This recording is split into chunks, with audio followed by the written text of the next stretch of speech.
how to become successful in network marketing. Actually guys, if you're going to analyze lahat ng naging successful na tao in any profession, isa lang ang pinakaginawa nila. They spend most of their time na ginagawa yung field na yun. Halimbawa, basketball player ka. Si Michael Jordan, bakit naging magaling na basketball player? Kasi siya yung pinakaunang dumarating sa practice nila at siya din yung pinakalas na umaalis sa practice nila. Michael Jackson, bakit naging Michael Jackson? Kasi imagine mo, sinacrifice yung pagiging bata.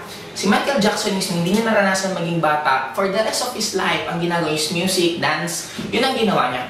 Just like in global, with network marketing, marami sa atin na gustong yumaman dito. Pero hindi mo to gagawin araw-araw. Hindi mo to isa sa buhay. Hindi mo to gagawin part ng buhay mo. Of course, hindi mo rin talaga mararating ng lahat ng tao na naging successful dito.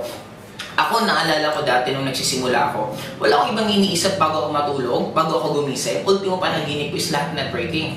Ang ginagawa ko walang iba kundi networking araw-araw. Nagbabasa ako tungkol sa networking, nanonood ako ng mga movies yung nakaka-relate sa networking, lahat tungkol sa networking. Kaya kung gusto mo mag-networking, tapos ikaw yung tipong tao na nagkakaroon ka ng choice. Networking, gimmick, tapos pa-priority mo gimmick. Networking, tapos family gatherings, tapos sasabihin mo, hindi, upline, gusto ko naman maging successful, guys. You need to give up something para may makuha kang bago. Now, kung gusto mo sa networking ka maging successful, dapat talaga sa umpisa, maraming ka dapat i-give up.